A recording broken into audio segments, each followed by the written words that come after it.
Okay, welcome everyone. Good afternoon.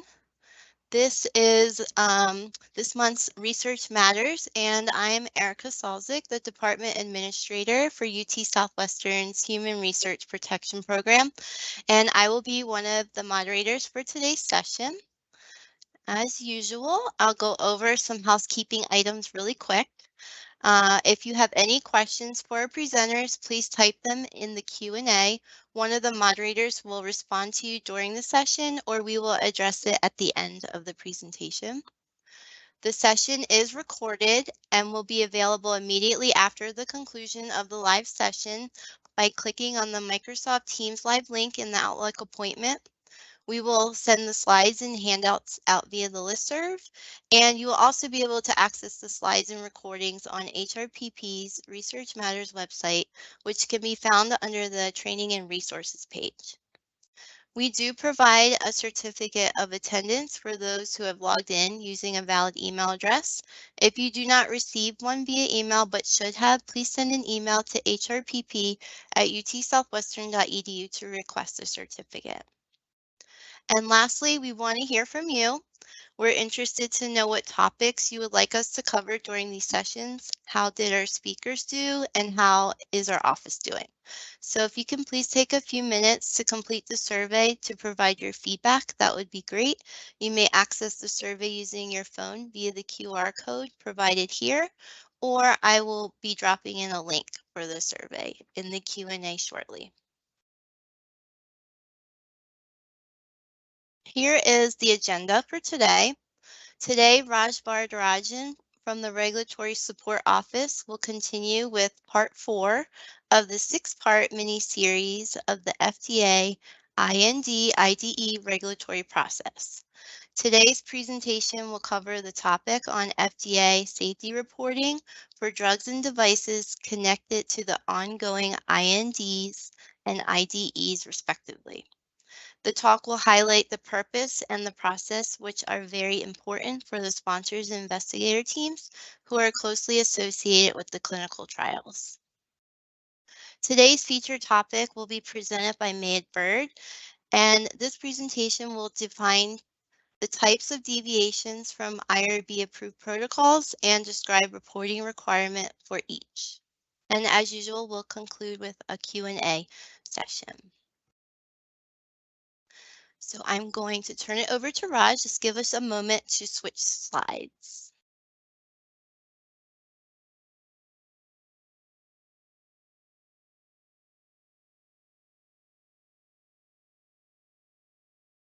And there you go. Thank you, Erica. I'm Raj Varadarajan from the Regulatory Support Office. I'll continue with the next topic of our recurring 6-part mini-series of the FDA IND/IDE regulatory process. Next slide, please.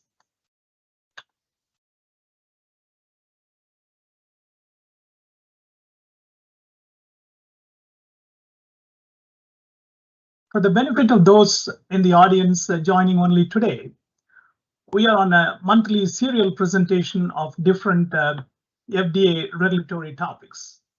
Today's mini-series topic, part 4, which I'll cover in the talk, is the FDA safety or incident reports. Next slide, please. As discussed in our previous presentations, this graphic illustrates the IND lifecycle that we are focusing here in the mini-series. The previous talks covered steps 1 to 3 in detail within the IND preparation period and the amendments in the IND maintenance period. All these you can watch from the recorded videos available at our website. Next slide. Today's safety reporting topic also falls within the step 4. Safety reporting as a part of the IND maintenance is a scheduled reporting activity, which the FDA mandates in most cases. The next slide. our goal for today's talk is to make sure that everyone in the audience understands the purpose and the process details of safety reporting, which will become clearer when you know what a safety report is, why a safety report is required, which of the adverse events are reportable, who are the key players, and when and how a safety report is submitted to the FDA. Next slide. Let's get started with the question on what a safety report is. The next slide. It is a written report of adverse events to the FDA using the MedWatch Form 3500A as shown in the slide.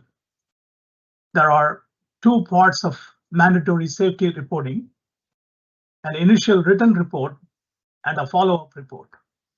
The initial report is part 1, which can be a 7-day written report for unexpected, fatal, or life-threatening suspected adverse reactions, or a 15-day written report for unexpected, serious suspected adverse reactions. Part 2 is the follow-up in the safety reporting. After the initial reporting, the FDA may come back with some comments or questions for clarification. For example, whether the adverse event is drug-related or not. So the response to such FDA comments is provided through the follow-up report. Next slide, please. Now, let's see why a safety report is required. Next slide.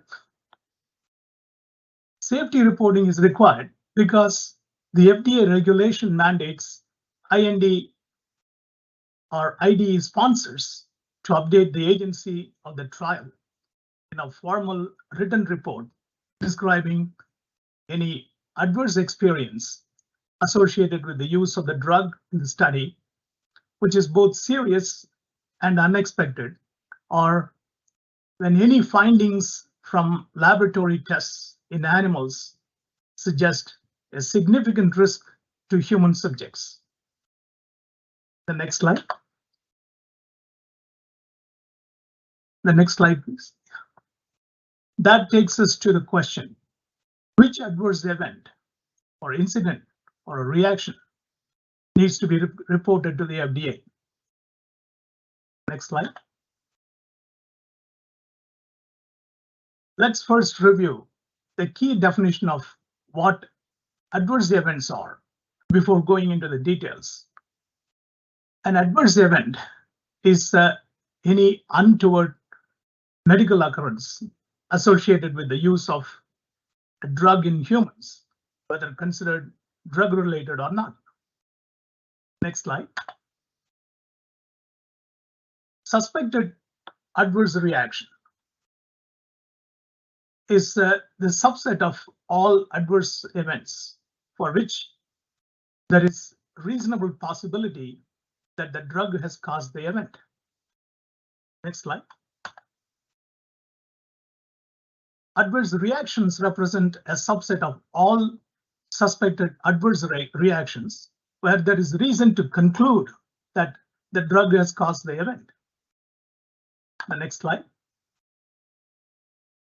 A serious adverse event refers to an adverse event occurring at any dose that results in either death, life-threatening adverse event, inpatient hospitalization or prolongation of existing hospitalization, persistent or significant disability, incapacity, or a congenital anomaly or birth defect. Next slide. An unexpected adverse event can be in any one of the following scenarios. An adverse event that is not listed in the investigator brochure or is not listed at the specificity or severity that has been observed. If an investigator brochure is not required or available, or it is not consistent with the risk information described in the general investigational plan or elsewhere in the current application as amended. The next slide, please. Now let's see what the safety reporting criteria are. For drugs and biologics, there are the criteria for a reportable event. And so, before submitting an IND safety report, the sponsor needs to ensure that the event meets all the three definitions of suspected adverse reaction, serious adverse event, and unexpected adverse event. If the adverse event does not meet all the three of the definitions, it is not reportable. And so no IND safety report needs to be submitted. The next slide. When it comes to safety reporting for devices, that is mainly the unanticipated adverse device effects, or UADE, which is any serious adverse effect on health or safety, any life-threatening problem or death caused by or associated with the device. If that effect, problem, or death was not previously identified in nature, severity, or degree of incidence in the application, or any other unanticipated serious problem associated with the device that relates to the rights, safety, or welfare of subjects. The IDE regulations require investigators to report the unanticipated adverse device effects to both the sponsors and IRBs, similar to handling of the serious adverse events for IND studies discussed a few slides ago. The FDA believes that the sponsor is generally better positioned than the individual investigator to assess the UADEs. This is because the sponsor has better access to UAD reports from multiple study sites and multiple studies, and thus they could aggregate the information and analyze these reports. Device safety reporting needs to be done in 10 days after the first learning of the adverse effect. Next slide, please. Here is a pictorial summary of IND for your quick reference, including safety reporting details. And I'll move on to the next slide quickly. That is, this is the summary for the IDE safety reporting. And the next slide. Now, we move on to the question, who identifies and submits the safety reports to the FDA? It is very likely that two persons may be responsible for safety reporting, where one would identify the incident and the other person would complete the safety reporting process if the drug adverse event is reportable. Next slide. There could be three players. The next slide, please. There could be three players in the whole picture. A sponsor who initiates the clinical investigation, an investigator who conducts the clinical investigation, or a sponsor investigator who initiates as well as conducts the clinical investigation. In the next set of slides, we'll see how each key player's safety reporting responsibilities differ. Next slide, please. In INDs having sponsors and investigators, safety reporting is one of the several responsibilities of the investigator. The next slide. Since an investigator is right at the clinical site, observing the patient's responses to an investigational drug, it becomes the investigator's responsibility to immediately report any serious adverse event to the sponsor regardless of whether the investigator believes the serious adverse event is drug-related or not. Such a requirement includes those serious adverse events listed in the safety surveillance plan as anticipated to occur in the study population, independent of drug exposure, or something that's listed in the investigator brochure as predicted to occur within the drug. The one exception to this requirement involves study endpoints that are also the serious adverse events. For instance, the myocardial infarction, stroke, or death in trials evaluating drugs intended to treat cardiovascular conditions, which must be reported in accordance with the protocol unless there is evidence suggesting a causal relationship between the drug and the event. In that case, the investigator must immediately notify the event to the sponsor. Non-serious adverse events must be reported according to the timetable for the purpose of reporting specified in the protocol. Investigators are not required to determine whether an event is unexpected. This determination is solely the sponsor's responsibility. The next slide, please. Here is a link for your reference to the FDA guidance on investigator responsibilities. And the next set of slides, I'm going to be looking at the sponsor responsibilities. The next slide, please. In INDs, where a separate sponsor and investigator are involved, the sponsor is required to notify the FDA and all participating investigators in a 7 or 15-day expedited safety report of potentially serious risks from clinical trials or any other source as soon as possible, but no later than 15 calendar days after the sponsor receives the safety information and determines that the information is reportable. The next slide, please. In addition, in every IND safety report, the sponsor submits to the FDA details of all previous IND safety reports submitted be included concerning a similar suspected adverse reaction. Next slide. Further, the sponsor must analyze the significance of the suspected adverse reaction, reflecting any previous similar reports or relevant information. The analysis must include similar reports from all INDs held by the sponsor and any other relevant information known to the sponsor.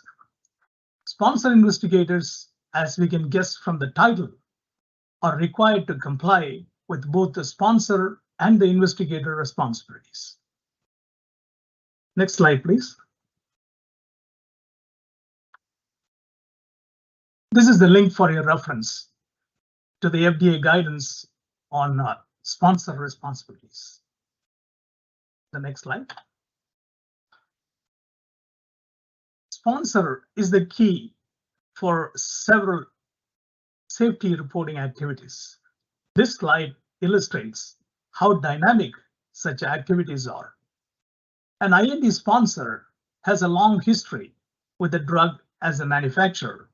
In addition, the sponsor has access to all information relevant to the drug safety from the trial sites, including the domestic and foreign ones. When sponsors become aware of any new adverse event information, they promptly integrate such information into their system and then make it available to other investigators. That's not all. Sponsors do all the reviews and evaluations of many aspects of the drug, from animal studies, chemistry, publications, as well as reports in professional conferences. In addition, sponsors must also stay up to date on the drug safety aspects, be ready to review new adverse events, and make decisions based on the information whether any expedited reporting is needed. Further, they should evaluate all accumulating data from time to time and update safety information, then identify new safety signals.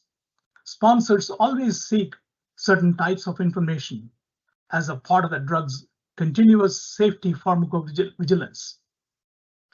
Additionally, the sponsors do conduct literature searches regularly with the frequency appropriate to the drug or study design to seek safety information and report that to the FDA if necessary.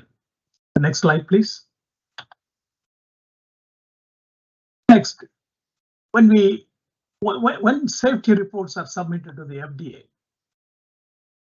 Next slide. Sponsor prepares and submits safety report immediately upon the initial receipt of the adverse event information from investigator and other sources. From that point, sponsor needs to complete the required reviews and evaluations before the 7-day or 15-day timeline. The next slide.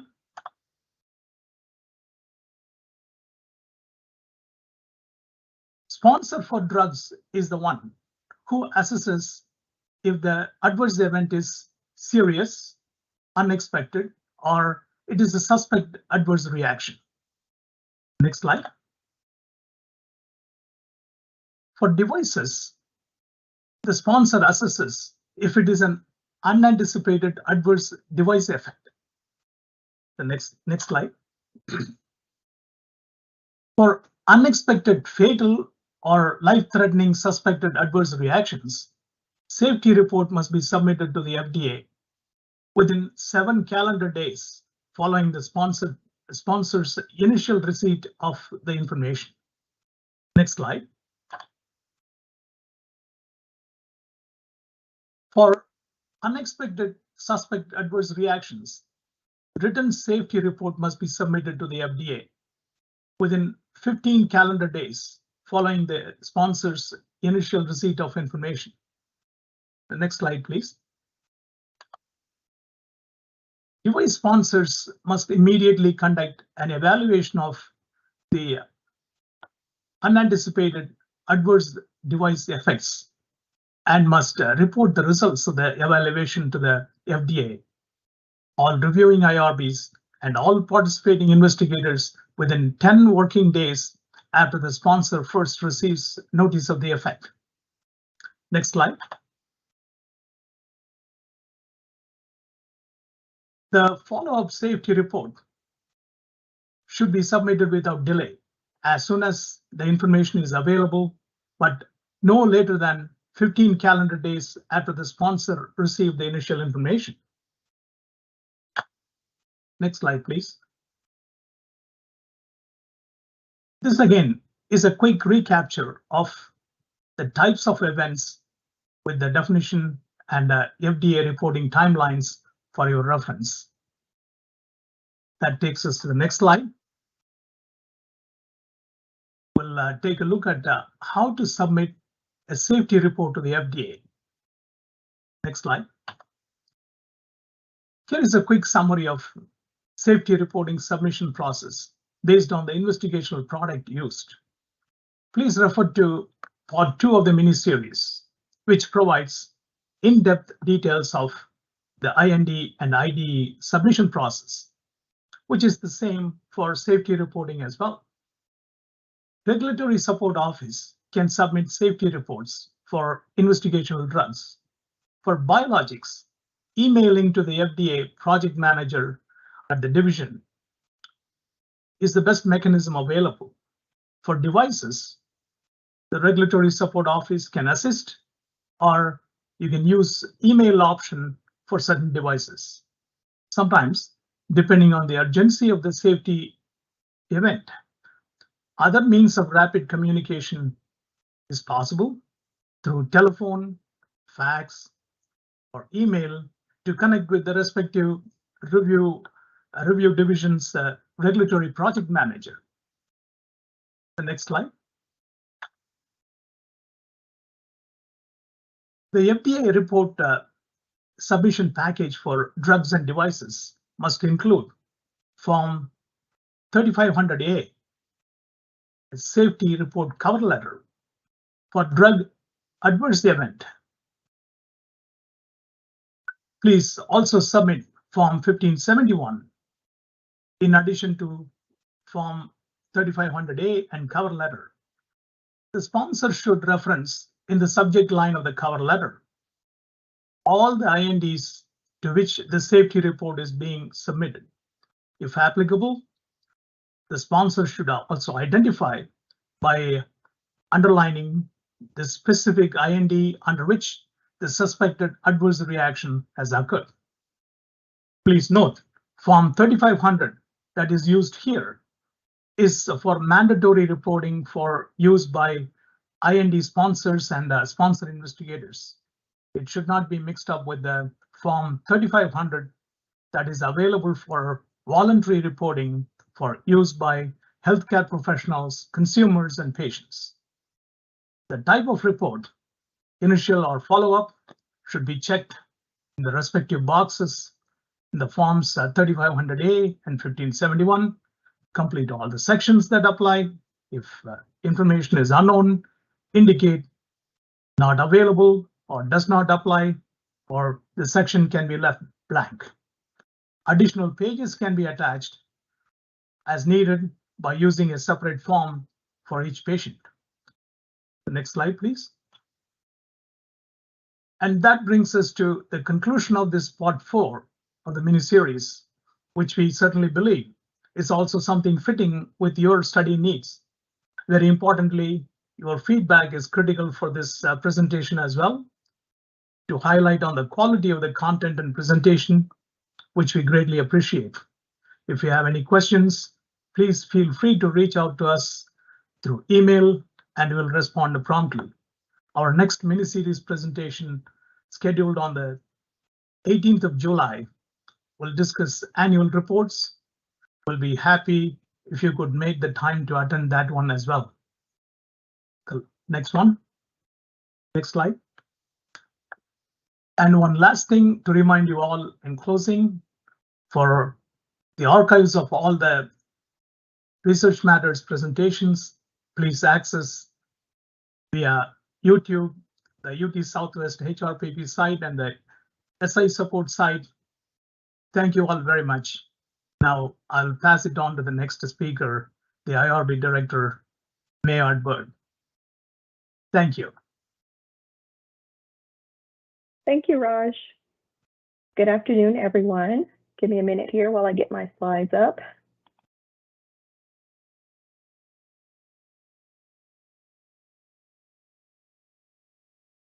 Okay. So good afternoon, everyone.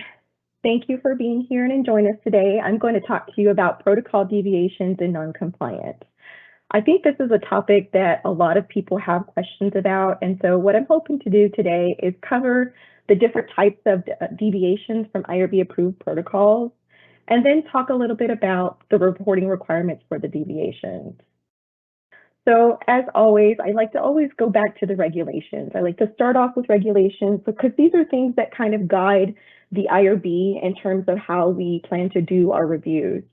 So we use the Department of Health and Human Services, also known as DHHS, and the Food and Drug Administration, also known as the FDA. We use those two regulating bodies to help guide us on how and what we're supposed to review and the IRB responsibilities.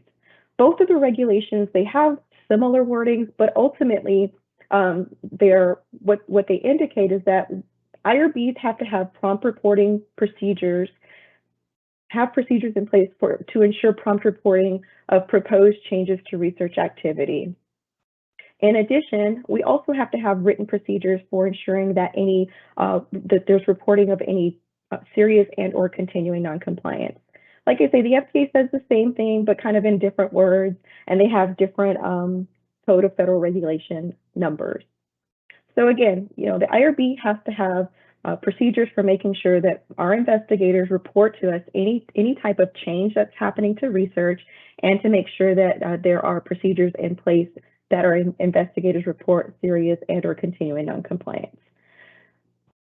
So I want to define what a protocol deviation in its simplest form, and then kind of talk a little bit again about the types of deviations and then those reporting requirements.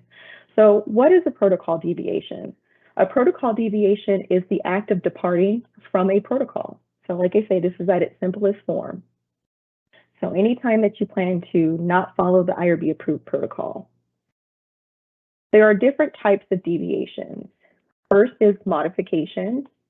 And for the purpose of this presentation, I'm only going to do very high level review of modifications. I won't go into all the details of like what we're reviewing in terms of a review of modifications. I'll talk about that in another session in the future. We've got normal deviations. We've got exceptions, non-compliance, and emergency deviations. So a little bit about modifications. So modifications are a change in the approved study that cannot be made without IRB approval or IRB review and approval. Modifications are typically identified before they occur. So there's typically some type of plan to modify the study. These are intentional departures from a protocol that can impact the risk to the subjects and the impact in science. This is why we require that modifications be submitted to the IRB, because anytime that there are changes to risk to subjects and where there might be an impact to science, it's important that the IRB reevaluate the study to ensure that all of the regulatory criteria for approval be met. Modifications are typically not specific to a single subject. They're intended to be implemented in a broad number of individuals. Some examples of modifications include updates to inclusion and exclusion criteria, anytime that you want to add procedures or you want to change the study design or methods. It could also include updates to study staff duties, study sites and locations. Modifications can also include changes to the consent procedures, the consent document, and then also it can be changes to recruitment advertisements, payments, methods of recruitment. So those are all types of modifications. So when you the plan for submitting modifications. So this typically involves a formal submission to the IRB application using the SMART form or the modification SMART form. When you submit your modifications, you'll want to make sure you include a rationale for the modification. This is the reason why you're making changes to the protocol, because this helps the IRB make decisions about whether the changes are appropriate and whether the changes have any type of effect on the risk to benefit ratio. In addition, modifications will also require submission of supporting or corresponding application documents. So, for example, if you've got a consent form that needs to be changed, you'll want to make sure that you download your most currently approved version of your consent form, you make your updates to the consent form, and that you submit or attach the revised consent form alongside with that modification. Modifications can be submitted anytime. I would say that the only exception is when you have a continued review in the office. Your SMART form or your study is actually locked down at that time. But again, the idea behind modifications is that they can be submitted at any time. Switching gears to talk a little bit about deviations. So deviations are a departure from the approved study without IRB approval that are typically identified after they occur. So obviously these are things that you're doing your reporting and you're compiling your reports for continuing review or to your sponsor, and then you identify that something has typically happened after it has already occurred. When it's identified, when the deviation is identified before it has occurred, it typically can't be helped. It's usually outside of the control of the investigator and or the research team. It's not an intentional deviation. And I'll provide some examples of those in a little bit here.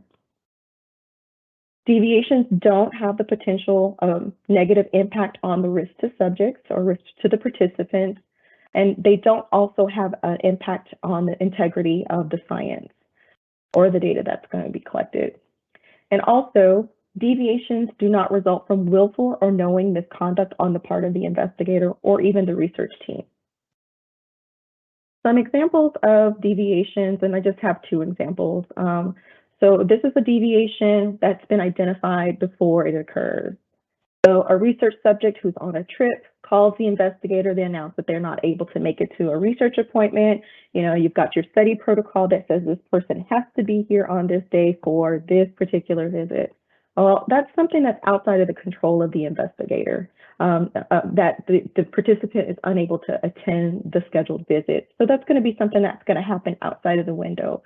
That would be a deviation, again, that's identified before it occurred. Deviation identified after it occurs. So this could be something like the blood samples were not taken at the exact time per the protocol, but they were taken like maybe plus or minus a few minutes that are within the window. So those again are deviations that are identified after they occur. When you're tracking deviations, or I should say, it's important to track deviations. Deviations that are tracked, they help determine when deviations actually elevate to an issue of noncompliance. Some individuals have difficulty with what they're supposed to use or what can they use to help with tracking. The IRB has a deviation tracking log, and this is available on our website, and I'll have a link to that document later in the presentation. But this tracking log allows investigators or the research team to document information about deviations. So we've got a column that has the reference number, the subject ID, the date of the deviation, and then it's important to note the date that the PI became aware of the deviation. It allows for you to include a brief description of the deviation. And I think the more important part of this form is this section, it's kind of the evaluation of the deviation. This allows you to make those important decisions about whether this is something that we should be acting on immediately, or if this is something that we can kind of report at the time of continuing review. It's also important that if you submit these tracking logs to the IRB, that somebody has taken the time to review the deviation and made a decision about whether prompt reporting is required. So the reporting of deviations. Prompt reporting to the IRB is not required. As I mentioned before, deviations are typically minor, they're administrative, they're outside of the control of the investigator sometimes. All of those deviations should be summarized and submitted with their continuing review, unless you're looking at the deviations and you've compiled all of your information on the deviation tracking log, and you actually identify a pattern, or you identify something that indicates, well, you know, for example, if I've got somebody that's missing a certain exam or missing a blood draw, this might be time to actually look at the program to see if any type of changes need to occur in maybe in your SOP, or provide a refresher for training. So anytime you show a pattern that rises to the level of noncompliance, noncompliance reports should be reported using the reportable events form. Next up are exceptions. So exceptions are a type of change that are for one time, for one single subject. They're an intentional action that departs from the IRB approved protocol. Again, this is for a single subject. This is not meant to be for broad implementation or more than one participant. These are typically identified before they occur, and these are things that are under the control of the investigator. These must receive IRB approval before they are implemented. And again, this is important for us to ensure that IRB approval is granted prior to implementation, because as an IRB, we are looking at what the exception is to make sure that by including someone or allowing this exception, that it doesn't negatively impact the rights, the welfare, or the safety of subjects, that the study it continues to meet the criteria for approval. Some examples for exceptions would be enrollment of a single subject who doesn't meet all of the eligibility criteria for the study, but the investigator and the sponsor have agreed that the subject should be enrolled. So in that situation, as an IRB, we should be looking for documentation that the sponsor has agreed that this individual should be included. It's allowable. Another example is whenever you have to do a repeat lab on a subject due to inconclusive results. So this is important to submit this to the IRB, especially like if you're collecting like a large volume of blood. So the IRB really should be looking at, if you do this additional lab, that there's not an increased risk to subjects. Or if there is an increased risk to subjects, that there is still a favorable risk to benefit ratio. And finally, we have a situation where the protocol specifies that subjects are not going to be paid, but an investigator finds out that maybe somebody's having difficulty paying for transportation to get to a research visit, and the researcher wants to reimburse the individual, provide compensation for transportation. So that might be, again, a situation where the IRB is looking at this particular exception and making a decision that, by offering the compensation to the subject, for a for benefit study, that it doesn't negatively impact or it doesn't unduly influence the participant in order for them to participate in the research or come to the research visit. So next, we're going to talk about noncompliance. So this is kind of the big category. And when we talk about noncompliance, I want to go into this saying that, noncompliance, I think, is the natural progression of research. Sometimes you're going to find that something didn't work out, somebody didn't follow procedures. It's important to know that noncompliance just should be reported. Noncompliance is a departure from the IRB approved protocol that occurs without IRB approval, that disregards or violates federal regulations, IRB requirements and or determinations, or institutional policies or practice. Noncompliance is typically identified after the event has occurred. So again, we typically see these. You're doing your reporting, or you're actually filling out your CRF, and you identify, something didn't happen the way it was supposed to, or maybe I shared some information with the sponsor that I wasn't supposed to. Again, these are going to be situations that happen you identify after they have occurred. Typically, noncompliance is a single occurrence, but it actually could be broad. Maybe you maybe a researcher failed to implement a certain procedure in the study that was being done for safety reasons. So that could be a broad noncompliance. Mostly, noncompliance is unintentional, but occasionally we have an intentional noncompliance. So noncompliance also has the ability to cause harm or increase risk of harm to one or more research participants. It can damage the scientific integrity of the data collected for the study and potentially has negative impact on subjects' rights, safety, or welfare. When I talk about noncompliance, you probably hear often IRB throw around terms like serious noncompliance and or continuing. And from what I've discussed in our regulations, IRBs have to have procedures to promptly report serious and or continuing noncompliance. These are certain degrees of noncompliance. Like I said, per the regulations, we have to report, and we have to make sure that researchers have a prompt way of informing the IRB of those events. The IRB defines serious noncompliance as noncompliance that adversely affects the subject's safety, rights, or welfare. It could increase risk to subjects. It can violate, as I mentioned before, their rights or their welfare. It may affect a person's or the participant's willingness to participate in the research or negatively affect the integrity of the science. And I also want to note that sometimes we will get situations or get reports during continuing review that maybe there were adverse events that occurred, and if they are labeled as anticipated when in actuality they were unanticipated, this could be an issue of serious noncompliance, because what we do in that situation is we fail to promptly report and provide safety to other participants in the research study. Maybe you want to have some monitoring procedures, you need to make a modification, but you also need to notify those subjects of an increased risk in this example. Continuing noncompliance is a pattern of reoccurring in one or more protocols simultaneously over a period of time of ongoing instances, actions, or omissions that indicate an underlying deficiency in the knowledge or the regulations or the IRB requirements, or a possible inability or unwillingness to comply with them. Sometimes continuing noncompliance may constitute serious noncompliance.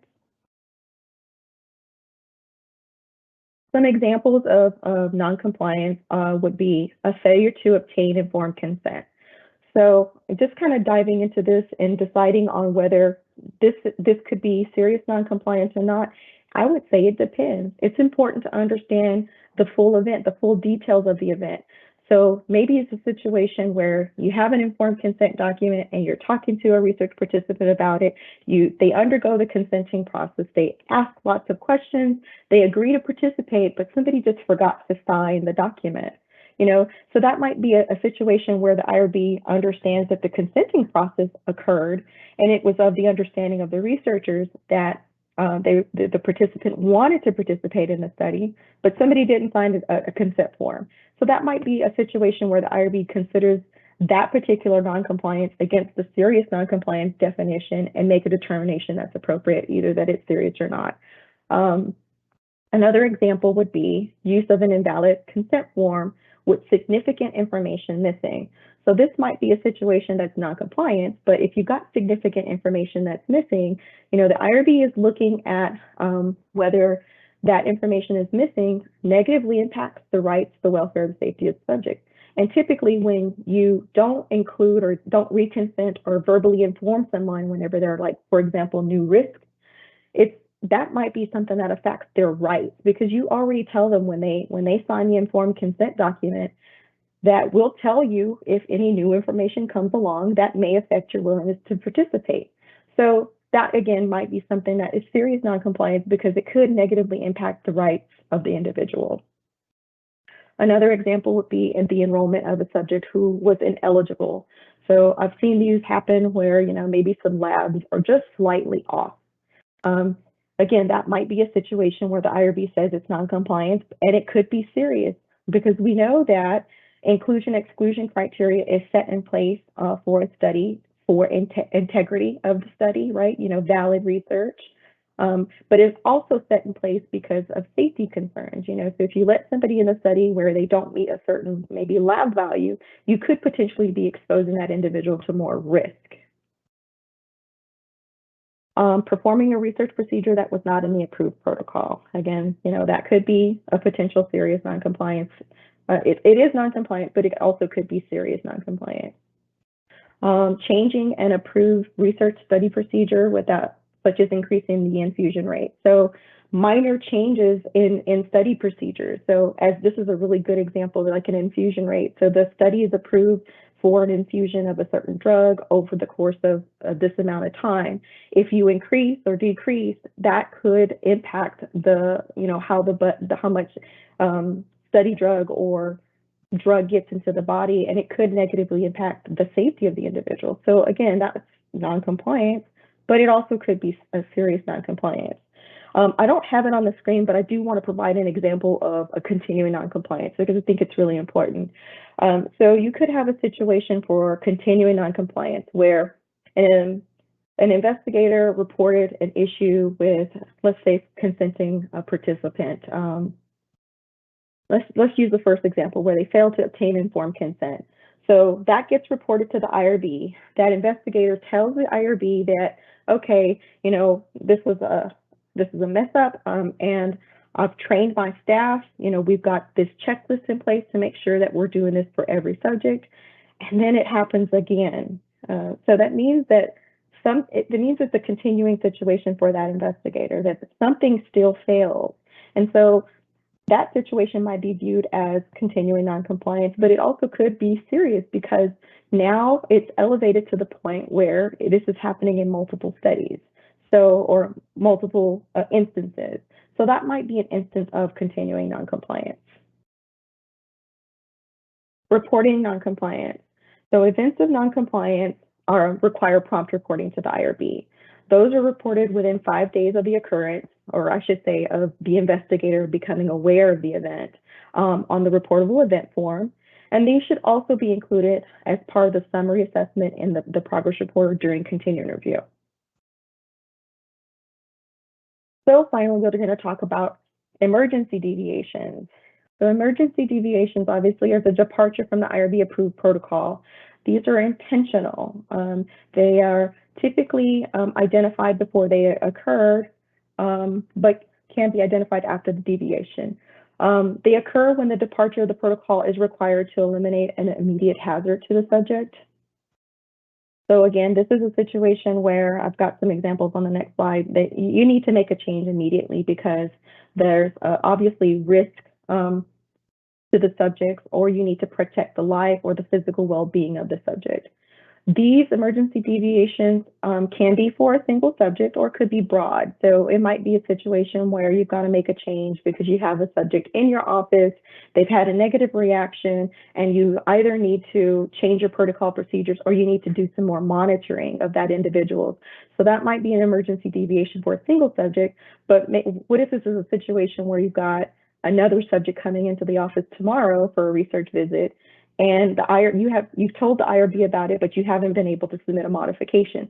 So that might be a situation that's an emergency deviation that I need to implement across the board. Some examples would be withholding a study drug in response to a serious adverse event. This is also being done to avoid any type of serious harm or risk of harm. And in this first example, I actually have actual harm or then risk of harm. So there's a difference between the two. So something that causes physical harm versus if I continue down this path, this person's going to be at risk of an actual harm. So I'm going to prevent that by stopping this now. Another example would be providing subjects with significant new findings that developed during the course of the research that might relate to subjects' willingness to participate in research. For example, we've got black box warnings. So that's another good example. Emergency deviations must be reported to the IRB in accordance with the UPERSO policy. UPERSO stands for Unanticipated Problem Involving Risk to Subjects or Others. So they need to be reported to the IRB within 5 days, I would say, of the PI becoming aware of the event. And they also should be included as part of the summary and continuing review. So with that being said, I want to make sure that you're aware of some of the resources that we have available to help you with determining what type of deviation your particular event falls under, and then kind of what the reporting requirements are. And so we have this grid. It's a reportable event guidance document that really kind of talks about the things that I've talked about today. When to report exceptions, and then you've got this category in the middle where it's reporting everything within 5 working days, and then there are other events that happen that you could actually report at the time of continuing review. I've got a link to this particular page on our website here through the QRC code.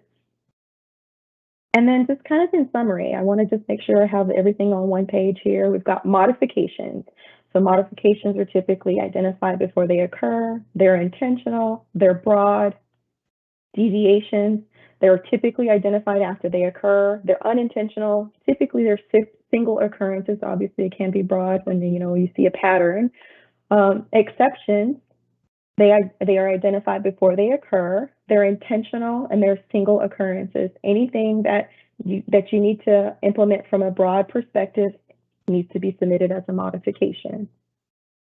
Non-compliance, typically identified after the event has occurred, can be intentional, but typically they are unintentional, but they also are broad or specific. Emergency deviations are typically identified before they occur. They're intentional and can also be broad or specific. And so finally, I've got another slide here that also talks about the reportable events guidance, and then also a link to our deviations tracking log. So that is the conclusion of my presentation. Thank you all. Thank you, Mayed. That was a lot of information. So this does conclude our presentations, and now we're going to move into our open Q&A session. So I invite you all to submit any questions or comments that you may have at this time. We do have one question on deviations. So Mayed, it's kind of a long question. So if you're able to jump over to the Q&A and review it and then provide your answer, then that would be awesome. I'll take care of that. Thank you, Erica.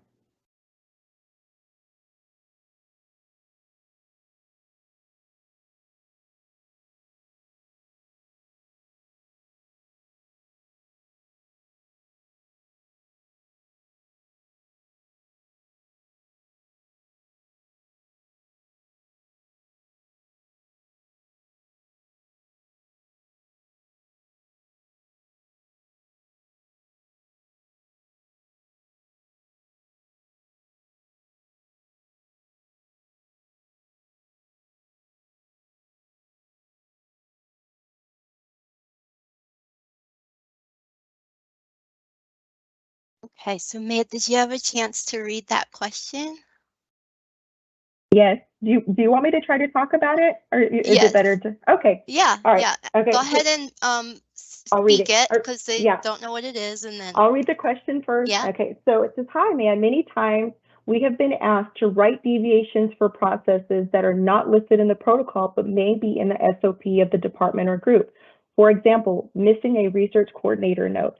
In this case, are the deviations appropriate, or could a note to file be sufficient?" So yes, a note to file would be sufficient in this situation, as long as you've got an SOP in place and this is kind of a deviation with the SOP. The IRB doesn't have processes in place that say that this note has to be done here, here, here. This is more kind of like a situation where you're implementing the research study itself. So a deviation to SOP is a little bit different than a deviation from a protocol, if that makes sense. Okay, thank you. We did get another one come in. So this one is asking about how you would document and organize the event. So based on your experience, what suggestions do you have in terms of platforms for documenting or organizing these events as a study team? So that the deviation tracking log that I shared on the slide, and obviously I added a link to, I think that's a good document that you can use. Maybe you'd have one that's documenting,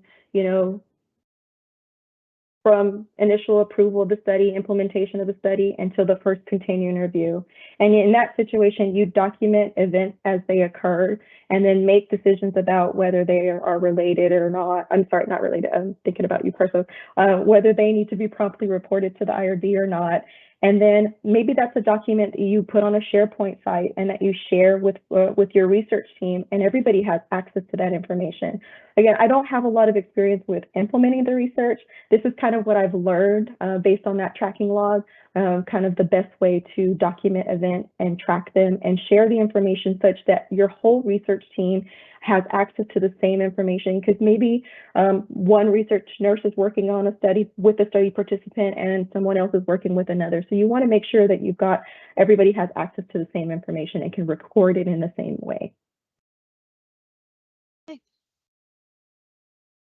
Right, so that was all we have at this time. I just want to remind you guys of the survey. If you can spend a few minutes to complete the questions, we will use the information to improve the content of these sessions and how we present them. We will also be able to see what areas we need to work on in the office and what areas we're excelling in. One last time looking at the chat, the Q&A, I still don't see any other questions, so I'm going to conclude. I want to thank our presenters, Raj and Mayed. Thank you all for attending today's session. The next Research Matters session is scheduled for July 18th, and we wish you all a great rest of your week.